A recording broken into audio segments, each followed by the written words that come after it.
ఇది కుబేరుడి కథ కాదు, కుబేరుడైపోయిన మనిషి కథ. అందరికీ నమస్కారం.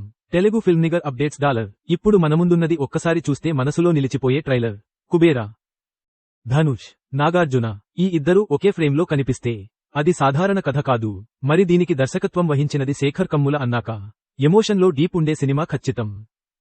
ధనుష్ పాత్ర మిస్టీరియస్, చూపుల్లోనే కథ ఉంది, పవర్ఫుల్ డైలాగ్. మరి తినడానికి నాకు పర్మిషన్ కావలసిందేంటి? అతడి పాత్రకి ఓ డార్క్ మిషన్ ఉంది. ధనానికి పూజ చేయడమేనా, లేక దానిపై తిరుగుబాటా? ఇంకా నాగార్జున గారి పాత్ర ఓ మానవతా సేవకుడిగా కనిపిస్తున్నారు. అనాథలకి ఆశ్రయం ఇచ్చే వ్యక్తిగా. ధనాన్ని గదిలో కాదు, మనసులో భద్రంగా ఉంచాలి అని చెప్పే డైలాగ్ మనసుని తాకుతుంది. శేఖర్ కమ్ముల తన ప్రీవియస్ మూవీస్లో లవ్ మరియు రిలేషన్షిప్స్ చూపించిన ఈ సవారీ మూడ్ పూర్తిగా వేరే. Dark thriller, action, feel good social message అన్నీ కలిపి ఇది ఒక పక్కా థాట్ ప్రొవోకింగ్ సినిమా అనిపిస్తుంది.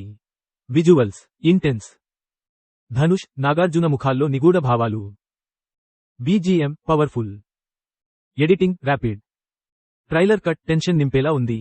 ఇది వేరే సినిమాల్లా కాదు, ఇది మనసులను దాటే సినిమా అవుతుంది అనిపిస్తుంది. ధనం మానవాళి మధ్య పెట్టే దూరాన్ని, పేదరికపు వేదనను, అధికారానికి పుట్టే ఆగ్రహాన్ని చూపించే సినిమా ఇది. ఇవేనా కుబేరుల కథలు? లేదా ఈ ట్రైలర్ మనలోని కుబేరుడిని ప్రశ్నిస్తున్నదా?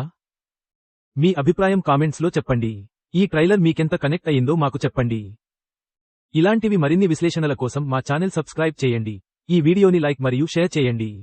కథల్ని మరిచిపోవచ్చు, కానీ ఇలాంటి కథనాల్ని కాదు. కామెంట్స్లో చెప్పండి, లైక్ చేయండి, షేర్ చేయండి మరియు subscribe to Telugu film Niger updates. మిమ్మల్ని వదిలిపెట్టని సినిమా ప్రేమకు.